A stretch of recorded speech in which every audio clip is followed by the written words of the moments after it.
Hi, me again. That's right, your instructor. This is cost control. Third lecture, end of chapter 3, beginning of chapter 4. Remember where we left off? Do you really? Okay, good for you. All right, so we were talking about why it's important to be able to set up a standardized recipe so you can cost it out, right? But I failed to discuss earlier the wonderful importance of standardized recipes as a control tool. Okay, you use standardized recipes in an operation because it simplifies the costing. We just did this. Okay, it yields a certain consistency. You know what I'm talking about? Consistency? Yeah. If you're making the same pasta sauce through this way, the same way over and over again, you're going to get consistent pasta sauce. That's right. Plating consistency. You have the right portion sizes going out.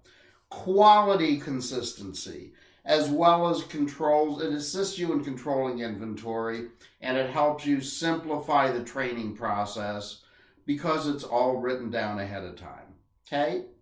So part of the process of understanding standardized recipes, I guess, involves what I'll call product specification and yield. Okay, we assumed here that, well, for the chopped onions, remember this exercise? That was assuming you get 100% yield here and 100% yield here. No, that's not the real world, folks. Not when you're dealing with stuff you're cutting and slicing and doing it yourself. So let's go back to understanding certain ingredients, and we're going to switch it up a little bit. I'm going to give you a different type of examples, but here's where I want you to be able to visualize and drill down, and I mean this, when it comes to costing out a recipe. Look carefully at this next page and understand what I mean about drilling down when you're only given certain information. All right. So here's the information I'm giving you. A 5x6 lug of tomatoes costs $24.90. Okay, what does that mean? A 5x6 lug of tomatoes. Well, that's the way tomatoes are purchased, the standard size that you would say would fit on a sandwich slice, a slice of tomato. You can get larger tomatoes, you can get smaller tomatoes. Here we're using a 5x6 lugs. It has 5 layers of 6 tomatoes each, 30 tomatoes in a lug. All right, now, remember this from the first lecture? AP times yield equals EP. No, I didn't think you remembered that far back because it was what? A month ago? Cut me a break. AP, 30 tomatoes. I know from experience, and you will figure this out over the course of your years, a tomato yields 6 slices. Not 7, not 10, 6. Remember that. It'll be on the test. All right. So 30 tomatoes is going to yield 180 slices, doesn't it? No, because there's a certain thing called yield. You got to cut the ends off the tomatoes. You got to core it out.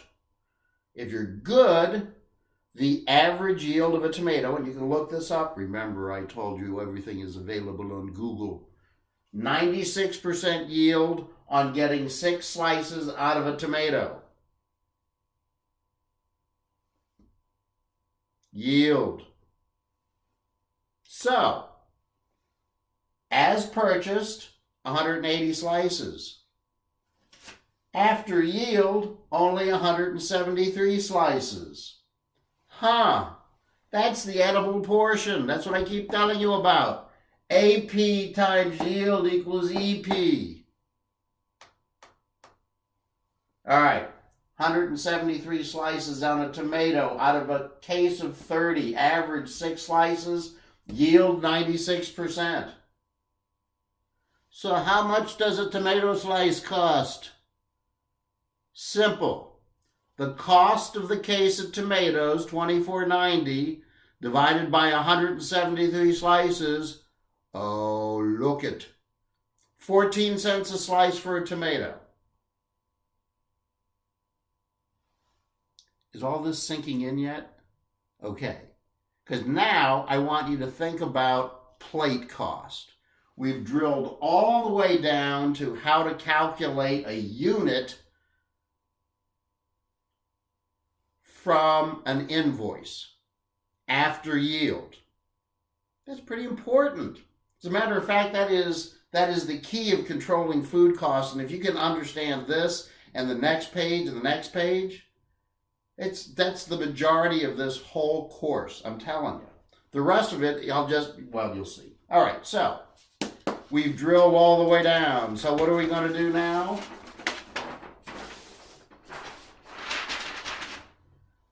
We're going to look at a plate cost. This time I've used the example of a hamburger. No cheese. No cheese for you. Hey, pay attention. No cheese for you either. There's no cheese here. It's a hamburger. Now, I've changed it up. The exercise in the book is it's not updated, okay? And that's one of the things you have to learn about costing recipes. When the price of food changes, ladies and germs, you've got to change your prices or your money is going to disappear.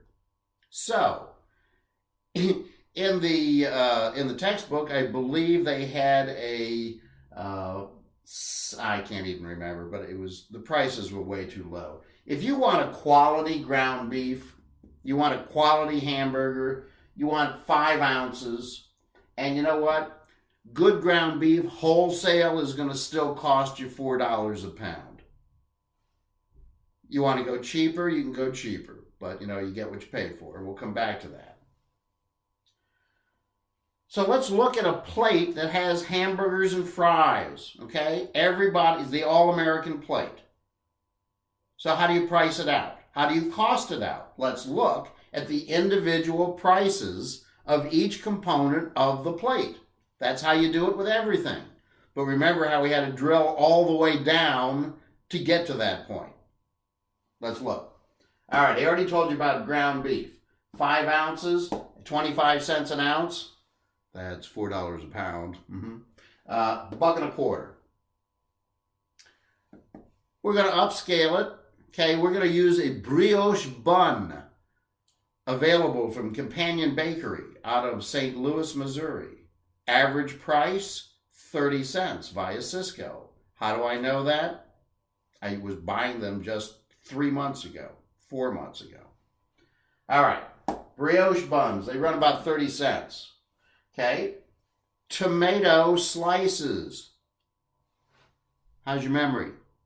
Remember the preceding page, how we figured out that a slice of tomato after yield was 14 cents. We need 2, 14 cents, 28 cents. Okay, what else is on the plate? Well, we have these high-end dill pickle slices, because we buy high-end dill pickle slices, and they run about a nickel a piece. We put 3 on the garnish. That's 15 cents. What does the garnish rest on? An ounce of leaf lettuce. In our case, it's red leaf lettuce. It could be green leaf lettuce. It could be romaine. It could be kale. It could be nothing. It could be shred lettuce. It's your restaurant. You put whatever you want on the plate. My case, it's leaf lettuce. An ounce costs about 30 cents. Don't question me on that. 30 cents. All right. Now, what else is on the plate? Our world famous French fries. I think the textbook wants you to have 6 ounces of French fries. No, thank you. 4 ounces of our gourmet fries seasoned correctly is just about right. They cost 25 cents an ounce, ladies and gentlemen, because they're not cheap. Okay, we buy high-end fries. Buck for the fries, it's just the cost alone. Well, that's not true. What about the cooking oil? Well, and this, you look this up, again, it's on Google, you can figure this out. To do 4 ounces of French fries, it takes about a ½ ounce of cooking oil. Where does the cooking oil go? Back onto the French fries that go out to the customer. So you're constantly, every time you drop a load of fries, your oil in your fryer goes down a little bit, a little bit, a little bit. Okay. So you got to take into account the cooking oil. Boom. Unless you get a credit for it later. Remember the last lecture I said if you sell back the used grease, blah, blah, blah, you get a credit for it. See how this is all connected? This is cost control. Fascinating, Jim. Anyway, what else is on the plate? Well, there may not be anything on the plate, but there might be some stuff on the table. Duh. Okay, like what? Ketchup, mustard, mayonnaise, salt and pepper, hot sauces. What else do you see? You see maybe pickle relish. There could be all sorts of stuff on the table. Okay? That extra stuff, in this case, condiments for our burger platter, we're going to refer to as the Q factor. Okay? And in this case, I'm going to say the Q factor, and I'm making this number up because I've done this before, and I'm just saying, unless you're using some really high-end stuff, the average Q factor for this amount of condiments for one darn plate of hamburger is about 22 cents. Trust me on this one, Mabel. I moved that number around so we can get an easier number to work with here. Got it?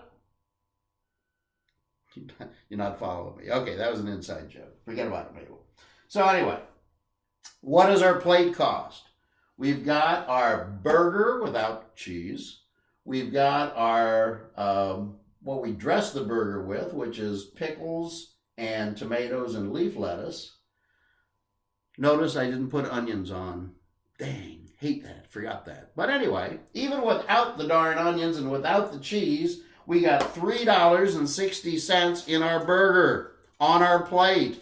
Oh my gosh, what do we do next? We figure out how to price it. All right, when you think about pricing, you got to look at 2 different things. You got to look at the external factors. Who's your competition? Is your competition McDonald's, or is your competition high-end Kobe Wagyu beef burger joint that just opened up next door? It's going to impact the way you price your burgers and the way you sell them, the way you market yourself, the way you brand yourself. Okay? Are you in a market-driven pricing situation or a demand-driven pricing situation? What's the difference? If you're in a regular market-driven situation, which is most normal locations, then you have market factors like the competition and the ebb and flow of your customers. If you are demand-driven pricing, let's say you are the only person around for miles that sells hamburgers on a brioche bun with real beef, because everybody else, all your other competition is fast food, low quality. Come back to quality. Demand-driven pricing is where you can get away either by the product you sell alone or the location. Now, sometimes a location would look at an airport, okay? You have very high rent there. You have very confined spaces, very few choices. And if you're the only person there selling a burger, you can sell it for whatever you want as long as it's good. Why is that? Because the second thing you have to take into consideration is value perception. When you do costing, when you do pricing for your establishment, you have to understand what is value in the eyes of your customer. I don't know who your customer is. Do you? You should find out. Because only then can you understand what value is. Value is driven by the relationship between price and quality. Price and quality equals value. That affects your pricing. Do you want to be known for your cheap price, or do you want to be known for the high quality of your food? That's your choice. But again, let's figure out, here's pricing strategies, and we're going to keep it really simple. Okay? There's a lot of stuff in chapter 4 that you'll never see and you do not need. If you can understand menu pricing and plate costing, we'll be fine moving forward. Trust me. So here's the basics on food cost and pricing. We know we have a food cost of $3.60 on a hamburger plate. If you want a 25% food cost, rigid, you got to sell that thing for $14.40. You happy with 33% food cost? And a lot of high-end restaurants, not high-end, a lot of full-service restaurant chains like, I can't even think, Chili's, Applebee's, Ruby Tuesdays, their burgers are in this range. They're about 33%, okay? Some places, depending on your competition, most places $8.99 for burgers and fries if it's a good one, Hopefully you'll sell a couple of beers or delicious beverages with that and make up the difference. So it really depends on who your market is, where your location is, and what is your culture within your establishment when you try to price a hamburger and fries that costs on the plate $3.60. All right? Think about it. That's a lot to digest. I hope you've enjoyed this lecture. Number 3, Toodalooski.